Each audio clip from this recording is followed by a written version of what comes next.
tous et à toutes.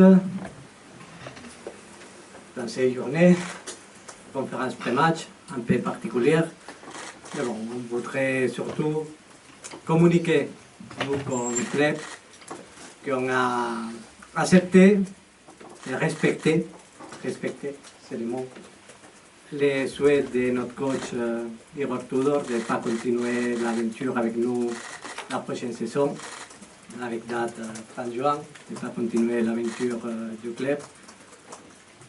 C'est à son tour de communiquer, non? Je voudrais surtout, à titre personnel, et à titre du club, avec tous les dirigeants, Javier, David, de remercier Igor pour le bon travail qu'il a fait, avec beaucoup de respect des deux côtés. On a eu beaucoup de discussions dernièrement, comme vous savez, pour bien analyser comment s'était passée la saison, mais surtout pour analyser un peu la suite. Il a pris sa décision, mais nous, comme club, on tient à remercier le dur travail et les valeurs qu'il a données à cet effectif et à ce club, qui sont les valeurs qu'on partage tous nous ensemble, les valeurs de l'exigence, les valeurs du travail, la valeur de la rigueur, de ses ambitions toujours de chercher, de donner le maximum. On est très content du travail qu'il a accompli. Je tiens seulement, et je te donne la parole, Igor. Après, on fera une conférence de presse, tous nous ensemble, comme toujours, pour analyser et faire un bilan de la saison prochaine lundi. Comme toujours, sans limite de questions, sans limite de temps, pour bien analyser tous ensemble. Mais je crois que maintenant, c'est le moment de Igor. Merci. Merci. Buongiorno a tutti, anche se non parlo francese ho capito questo che ha detto il Presidente, li ringrazio per bellissime parole, sento di ringraziare a lei come Presidente, Javier come Direttore, David Frio, proprietario Frank e tutto il club per la fiducia che mi hanno dato. È un onore di passare un anno in questo club come Olympique Marsiglia. Mi sono sentito veramente onorato tutto l'anno di fare parte di questa famiglia grandiosa, con tifosi che si vedono raramente, con un'energia nella città che si vede raramente. Ecco, veramente ho passato un anno bellissimo, un anno di grande esperienza, di grande crescita personale.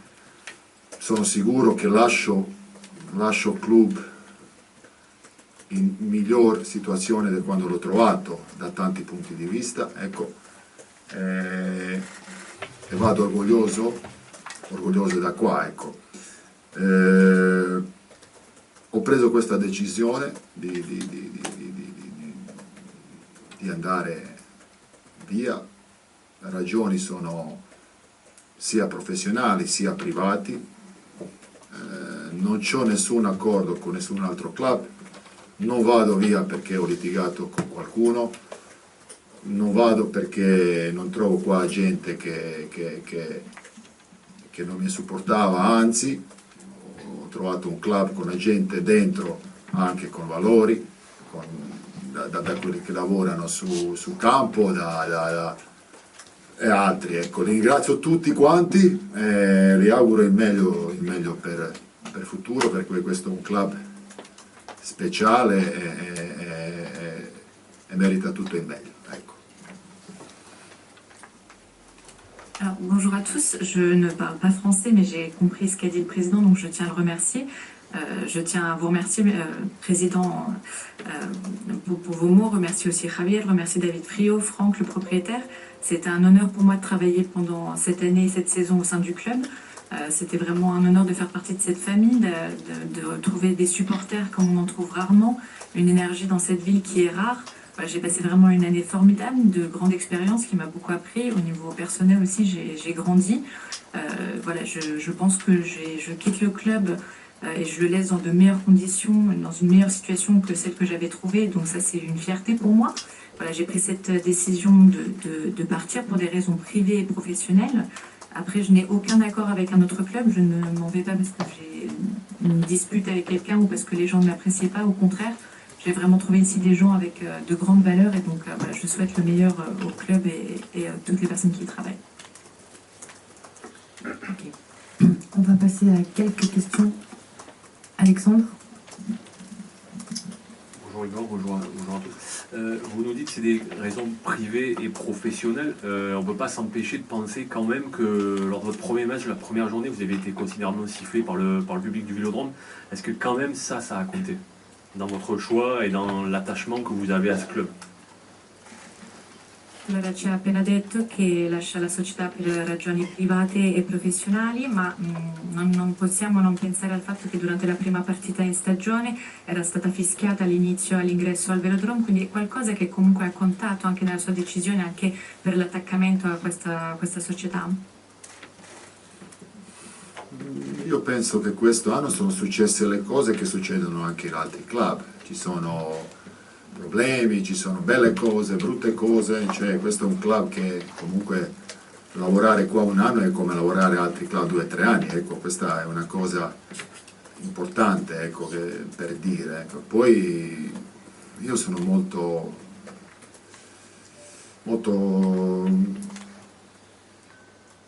tranquillo con me stesso, ecco, cioè, ho preso questa decisione con molta calma già da un po' di tempo, ecco. Già da un po' di tempo sto pensando e quando si prende una decisione poi si va forte, a volte entrare nei dettagli non ha neanche importanza, ecco, perché è una decisione che uno la deve sentire dentro. Io sento che questa cosa è giusta per me e quando ho sentito questa cosa sono andato forte e dopo ho comunicato al club questa mia decisione. Alors je pense que cette année, il y a beaucoup de choses qui se sont passées, qui arrivent également dans d'autres clubs. Il y a de belles choses, de choses un peu plus compliquées parfois. Après, je pense que de travailler ici à l'OM 1 an, c'est comme travailler 2-3 ans dans un autre club. Voilà, moi, j'ai pris cette décision de manière très calme. Je suis tranquille, j'ai l'esprit tranquille. J'y ai pensé pendant un moment, ça faisait un moment que j'y pensais. Voilà, j'ai pris cette décision. Et maintenant, je pense que les détails n'ont pas forcément d'importance. C'est vraiment ce que je sens en moi qui compte. Et donc, voilà, une fois que j'ai senti cette chose et que j'ai pris ma décision, j'ai voulu voilà, la communiquer après avec vous tous. Mourad. Oui, bonjour coach. Alors vous venez d'un club, vous avez fait votre formation, vous avez eu beaucoup d'années à la Juventus, un club qui a la tradition de beaucoup gagner. Or l'OM ne gagne plus beaucoup. Vous avez fait référence à Annecy, ces matchs où l'OM perd, on ne comprend pas pourquoi. Est-ce qu'il y a peut-être des choses difficilement perceptibles en dehors des hommes, du projet, qu'il n'y a pas à l'OM et qu'il y a à la Juve? Est-ce qu'en partant, vous allez pouvoir donner au président peut-être des conseils sur des petits détails qui font qu'à la Juve, on gagne plus souvent qu'à l'OM? Allora, lei è stata formata, è stato tanto tempo comunque alla Juventus, che ha una tradizione di vincere tanto. Al contrario, ultimamente il Marsiglia non ha vinto tanto, aveva accennato lei l'altro giorno la partita di Annecy, in cui si è perso senza sapere veramente perché, quindi senza entrare in troppi dettagli a livello di uomini, della rosa, quant'altro. Ci sono consigli o dettagli magari che vorrebbe dare anche alla società per poter aiutare su questa differenza, sul fatto che magari alla Juve si vince tanto, al Marsiglia un po' meno?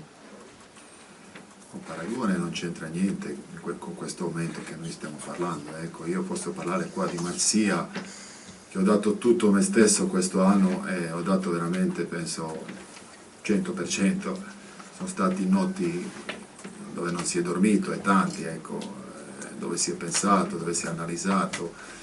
Consigli, quelli abbiamo fatti io e i dirigenti, uno o altri, tutto questo anno che è stato un anno livello di cooperatività con dirigenti da 10 voto 10, ecco, c'è gente competente che sa qual è la strada, penso che la strada l'abbiamo intracciata bene e consigli. C'è gente che non ha bisogno dei miei consigli perché c'ha capacità di saper guidare questo club di grande livello. Alors je pense qu'il n'y a pas de comparaison à faire à l'heure actuelle. Moi, ce dont je peux parler, c'est de l'OM, de Marseille. Ici, j'ai vraiment tout donné. Je pense que j'ai donné 100% de moi-même. Il y a eu beaucoup de nuits blanches. On a beaucoup pensé longuement avec les dirigeants. Je pense qu'il y a eu une coopération de ma part avec le club vraiment 10 sur 10, fantastique. Je pense que ce sont des personnes compétentes qui savent quel est le chemin à suivre. On a déjà commencé un peu à le tracer, mais voilà, je pense qu'ils n'ont pas besoin de mes conseils. Ils savent et ils ont les capacités pour réussir à trouver la clé. Karim. Ciao Igor. Vous l'avez dit, c'est un moment qui dure plus longtemps. Quand vous faites un an à l'OM, c'est comme si vous faisiez 2 ou 3 ans. On vous sent quand même assez usé aussi par cette saison, assez fatigué. Mais qu'est-ce que vous retiendrez dans l'ensemble de cette expérience marseillaise dans un pays, une culture que vous avez découvert avec un groupe que là aussi vous avez découvert dès que vous êtes arrivé? Qu'est-ce qui ressort de cette expérience finalement pour vous? Allora, l'ha detto, qua a Marsiglia i momenti sono sempre più lunghi, lavorare un anno è come lavorare 2 o 3 anni in un'altra società.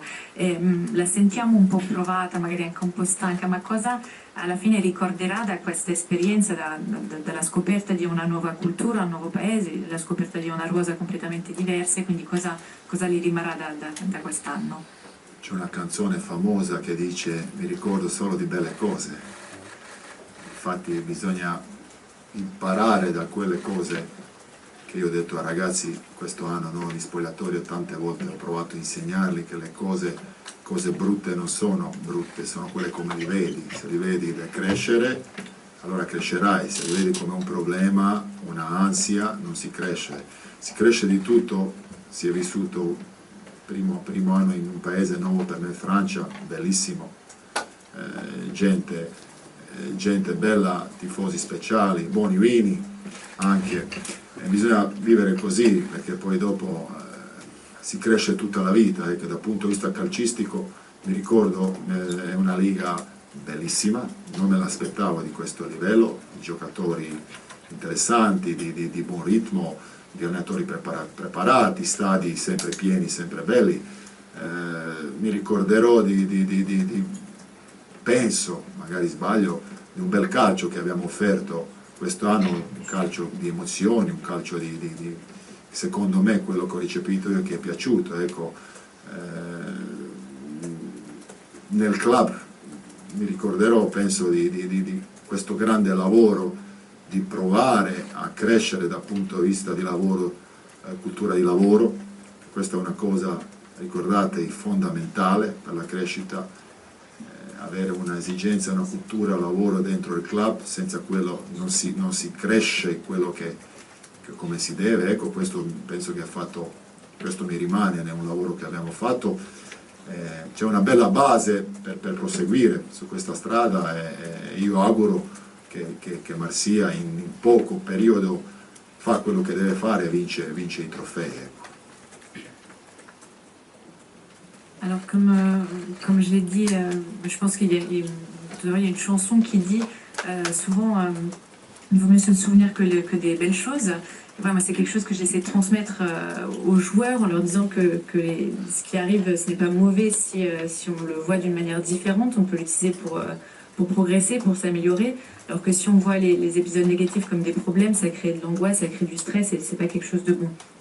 En ce qui me concerne, ça a été vraiment une très bonne expérience pour moi ici, la France. Je connaissais pas, enfin, je n'y avais pas vécu et j'ai beaucoup apprécié. Ici, évidemment, des supporters formidables, du bon vin également. Voilà, je pense que en ce qui me concerne, j'ai vraiment une progression constante. J'essaie toujours de progresser tout au long de ma vie. Du point de vue du football, je pense que le championnat français est vraiment formidable. Il y a un bon rythme, des joueurs intéressants. Les entraîneurs sont préparés, les stades sont toujours pleins, donc c'est quelque chose qui est agréable à voir.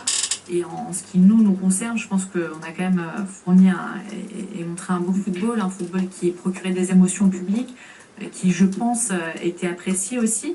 Et voilà, je pense que pour le club également, je me souviendrai de ce grand travail qu'on a fait pour s'améliorer au niveau de cette culture du travail dont j'ai souvent parlé, qui est, je le répète encore une fois, fondamentale. Je pense que si on n'a pas cette exigence cette culture du travail au sein d'un club, ce sera difficile de progresser.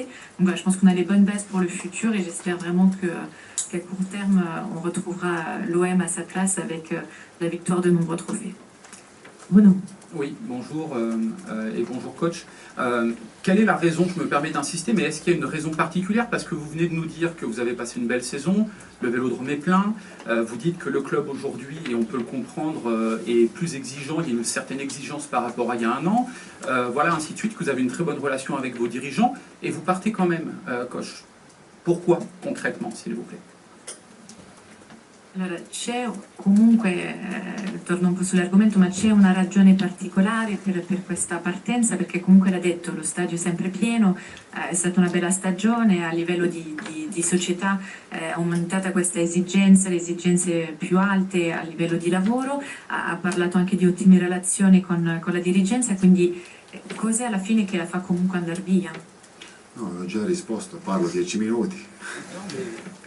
Io invece voglio ringraziare a voi di questa stagione che abbiamo passato, è l'ultima nostra press conference. Vi ringrazio per tutto l'anno, penso è stato bello e interessante. Mi avete fatto crescere come è giusto che sia, ci sono state anche domande scomode, che è giusto che sia. Penso che se qualche volta magari ho esagerato, perché magari c'è un po' a volte troppo orgoglio, no? Vi chiedo scusa anche di questo. Spero che vi ho fatto insegnare anch'io qualcosina, sia nel calcio sia nella vita, e vi auguro tutto il meglio per il futuro. Ecco. Grazie. Possiamo finire così, dai. Alors, j'ai déjà répondu à cette question, sinon on resterait là encore 10 minutes de plus. Moi, ce que je veux faire, c'est vous remercier, vous les journalistes, pour cette saison qu'on a passée ensemble. C'est notre dernière conférence de presse ici. Voilà, je pense que vous m'avez fait grandir. Parfois, vous m'avez posé des questions qui étaient un peu difficiles. Mais voilà, c'est juste, c'est votre travail aussi. Je sais que parfois, j'ai pu peut-être exagérer un peu. Je pense que c'est aussi l'orgueil qui parfois m'y a poussé. Donc voilà, je m'excuse si des fois j'étais un peu dure. Mais vraiment, je vous souhaite le meilleur aussi à vous pour l'avenir et je vous remercie. Merci. Hugo. Tu prends une question, s'il te plaît. Alexandre. était là, Elodie, j'allais poser une question. Ah, pardon, Jules, alors vas-y. Excuse-moi. Donc, le coach ne veut plus, vous voulez plus répondre à nos questions? Coach? Non vuole più rispondere alle domande, mister? Dernière. Dai, sei una bella, dai, sei brutta. No? C'est une belle question, Voilà. c'est le moment. Vous avez évoqué certaines de vos réussites, peut-être que vous pouvez être plus précis sur ce qui est à votre crédit ici à l'OM. Et qu'est-ce que vous regrettez ici à l'OM? Quelle est la part d'échec que vous pouvez prendre à votre compte? Allora, ha parlato di alcuni successi che avete avuto in questa stagione, quindi se può essere un po' più precisa, magari dire cosa secondo lei è parte del suo credito, per cui si dà credito quest'anno nel successo del Marsiglia, e cosa al contrario magari rimpiange un po'. Troppo complicata per finire questa domanda. Dai. Finiamo come con ringraziamento ai giornalisti. Vai. Non, un peu trop compliqué comme question. Allez, on va finir avec les deux dernières questions de ce que vous avez demandé. Alexandre. C'est une question pour Javier, qu'on n'a pas entendu depuis le début. Est-ce que vous...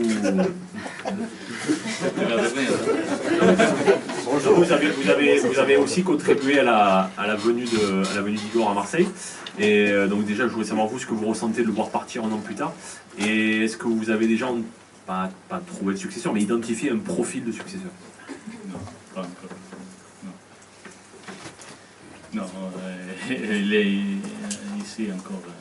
On doit travailler les prochains jours. Allez, Xavier, on termine avec toi. Ouais. Bonjour Pablo, c'est une question pour vous. L'air de rien, en 3 ans, on a connu 3 entraîneurs. Alors, il y a eu l'intérim de Nasser Larguet. Mais concrètement, cette instabilité, parce que c'est factuel à chaque fois, un an, est-ce que ça vous inquiète? Comment vous la vivez, vous, de l'intérieur? Parce qu'on imagine qu'avec Igor Tudor, vous vouliez continuer. Voilà, qu'est-ce que vous pouvez nous en dire là-dessus? Et par rapport à la suite, je vais prolonger la question. Est-ce que vous allez chercher un entraîneur dans le même style, dans la même philosophie, dans les mêmes principes, dans les mêmes exigences de valeur de travail qu'Igor Tudor? Désolé pour la longueur. Bon.